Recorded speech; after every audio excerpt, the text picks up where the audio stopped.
Well, I'm joined now by the Prime Minister of Qatar, who is also the Foreign Minister. So thank you for joining us. This has been a difficult 36 hours for you and for the people of Qatar. So I very much appreciate your time. The Israeli attack on Qatar yesterday, local time, 3:40 in the afternoon, has been roundly condemned, variously described as treacherous, shameful, an action that risks further inflaming this region. You described Israel's action as state terrorism.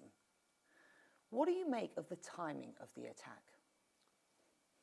Well, look, first of all, Becky, I think that if we look at the pattern of Netanyahu's action since the war started after October 7th, it's been like in a very systematic way trying to undermine any chance of stability, any chance of peace, and any chance of retrieving his own hostages.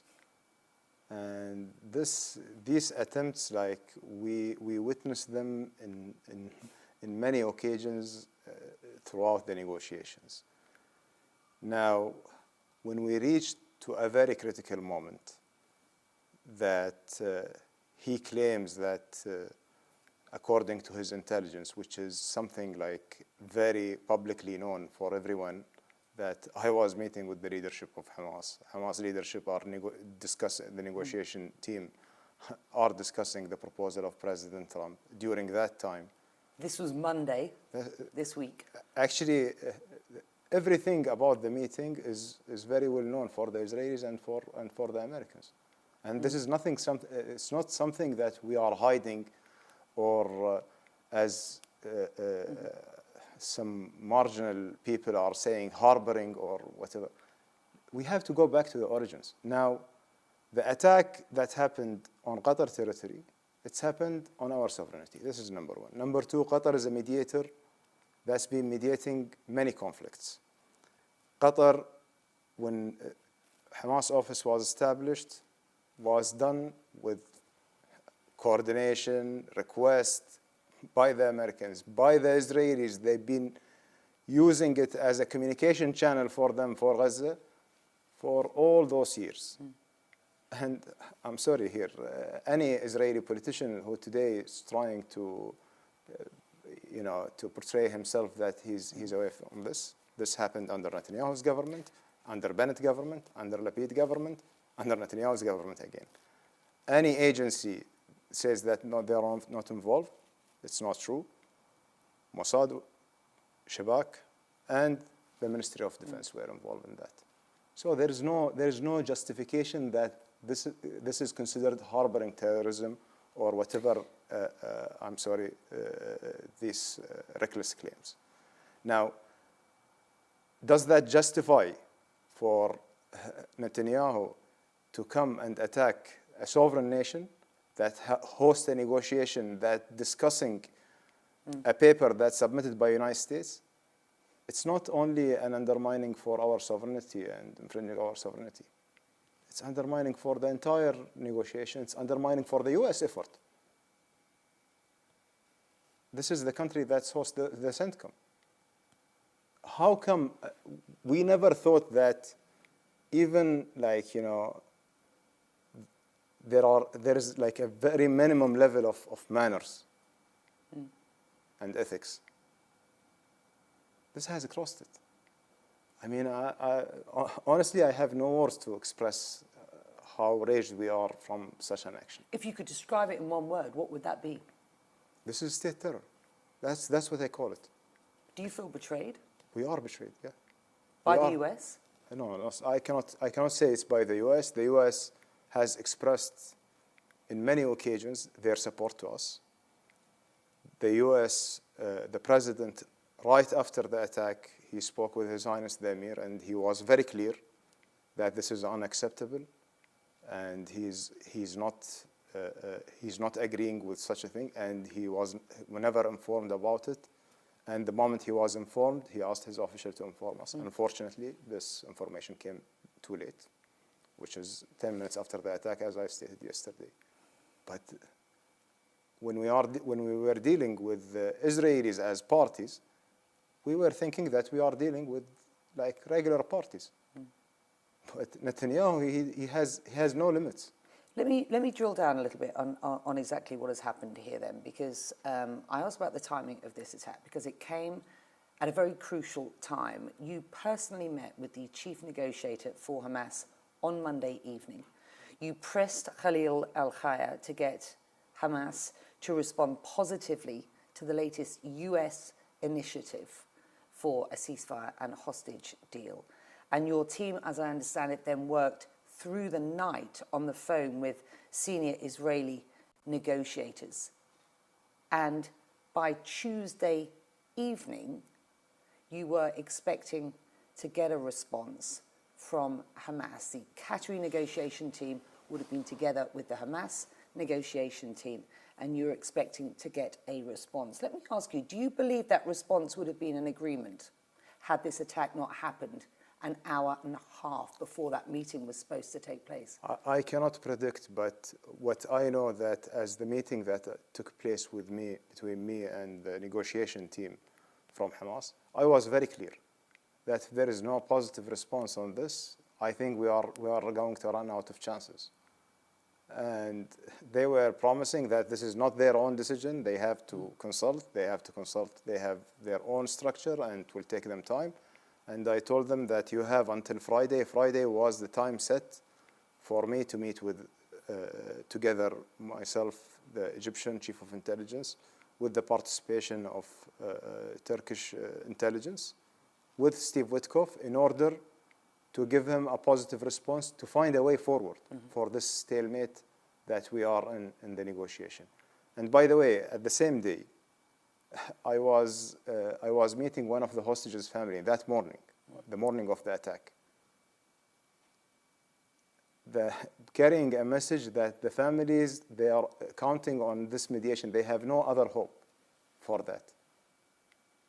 And I think that what Netanyahu has done yesterday, he just killed any hope for those hostages. Well, in the past hour, he has doubled down on his position.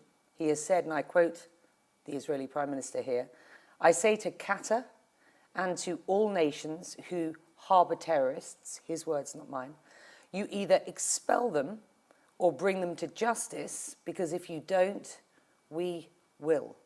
Do you take that as a threat of further action here? Well, we don't accept, first of all, such a threat coming from someone like Netanyahu, and he's calling about bring them to justice. He needs to be brought to justice. He's the one who's wanted to the ICC. That's number one. So I think that someone like him trying to lecture the world about the law, he's breaking every law. He broke every international law. He's starving people in Gaza. He's doing all these rogue actions in the entire region. What's next? What's next for him? You've described him as a narcissist. What do you mean by that? Well, I have no other explanation, because the act itself, I mean, the significance of this act, there is no human mind can just absorb it. You know, we were thinking that we are dealing with civilized people. That's the way we are dealing with others. And the action that he took, it's very, I cannot describe it, but it's a barbaric action. Prime Minister, did you ever believe that hosting Hamas here, at the request of the United States over the years, and mediating talks here, at the request of the United States and others, was running a risk that Hamas would be targeted here, which would be an attack on Qatar soil? Never, because have you ever heard about a neutral country that mediates conflicts being attacked because they are hosting the talks from one of the parties of the conflict? It's never happened. Do you expect such a thing happening from, a very simple example, Taliban office was here in Doha and the US were negotiating with them. Do we expect the US to attack Taliban office and this is justified? because of something happened in Afghanistan. This is never like, this is setting a precedent. Today, we are not seeing that what happened to Qatar is just happening to just, it's not about our sovereignty. It's about the international law. Like, it's been put in question. Now we are at a detrimental moment. The international community, do they want a rule-based order? Or they want just a chaotic world? What we are seeing in our region right now, that's what this Prime Minister is leading us to, a chaotic world. And there is nothing stopping him.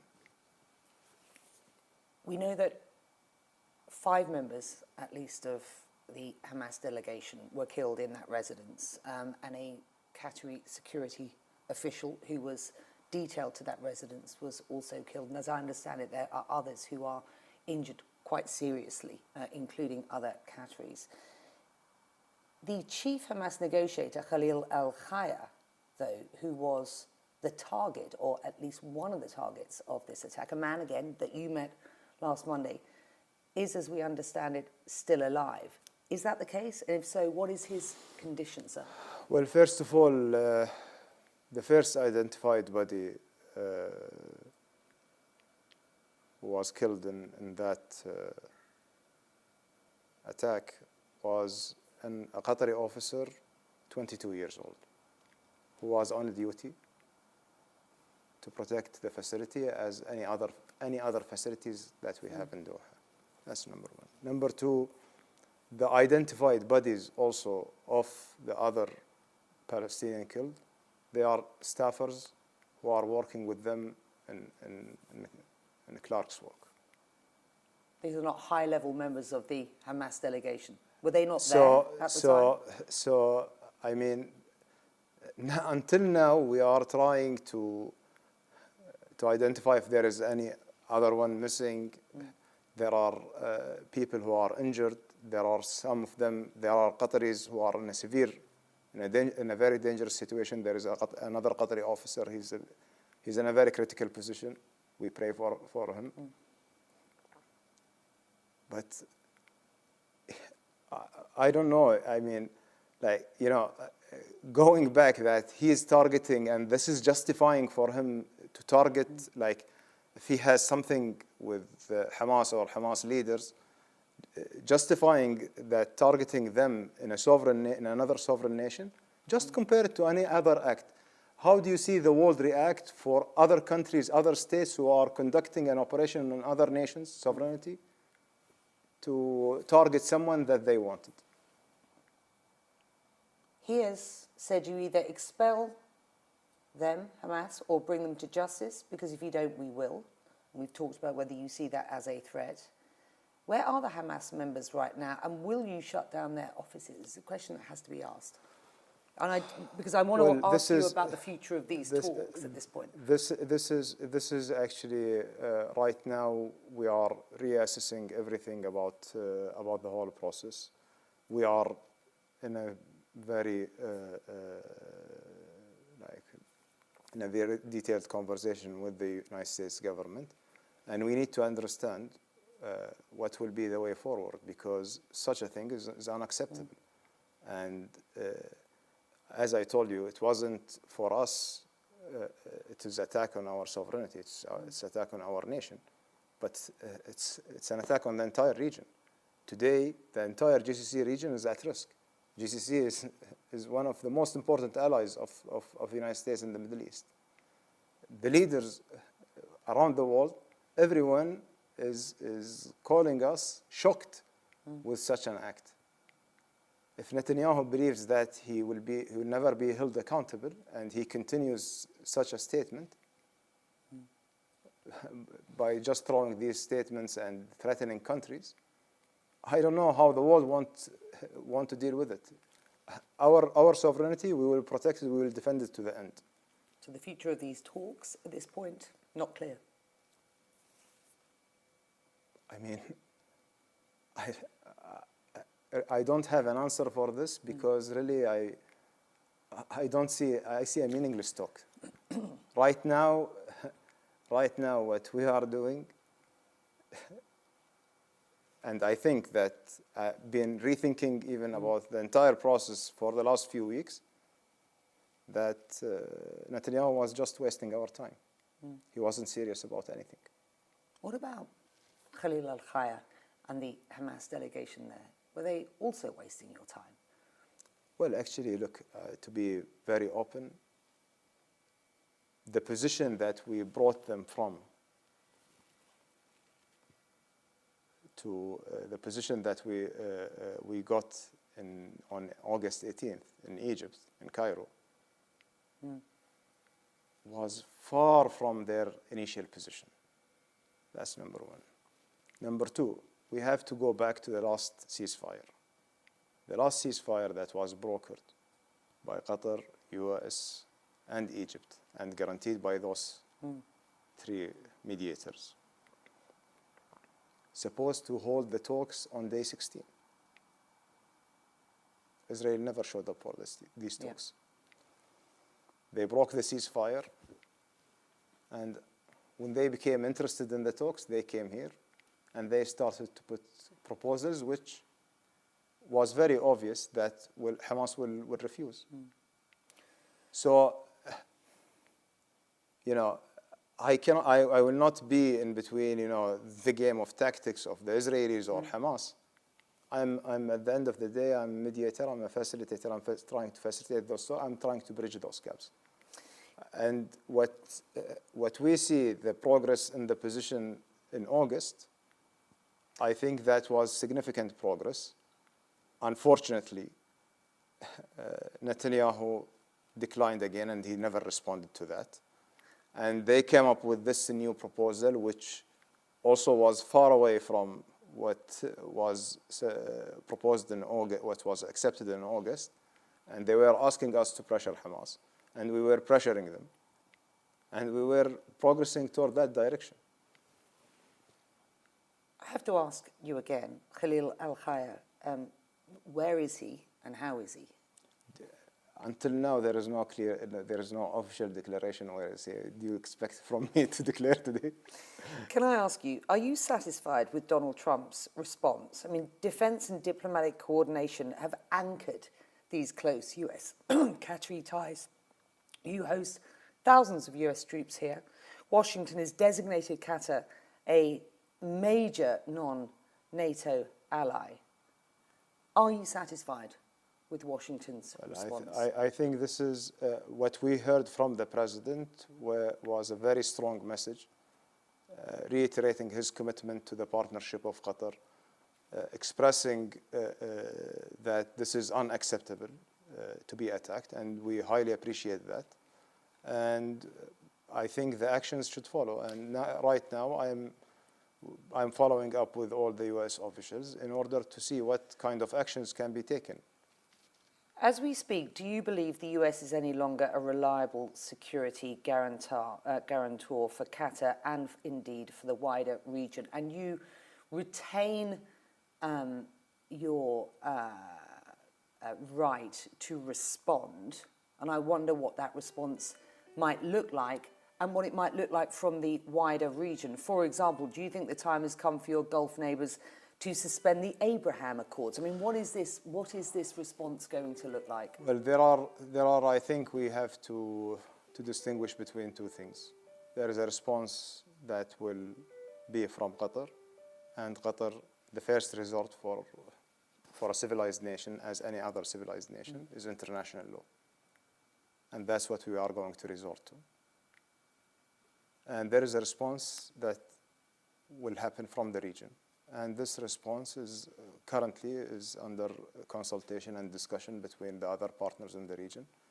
We are working on Arab Islamic Summit that takes place in Doha in the next few days. And we will decide there what kind of actions will be taken. Is it, though, time to suspend these Abraham Accords and not to look at an ambition, which is normalization with Israel going forward? Should there even be a two-state solution? I will not comment on behalf of other countries. The president of UAE, Sheikh Mohammed, His Highness Sheikh Mohammed, was here this morning, and he expressed his unlimited support for Qatar, and he put everything in our disposal. And we are not going to ask anyone to take a decision on behalf of them. They are a sovereign nation, and they decide what to do and what not.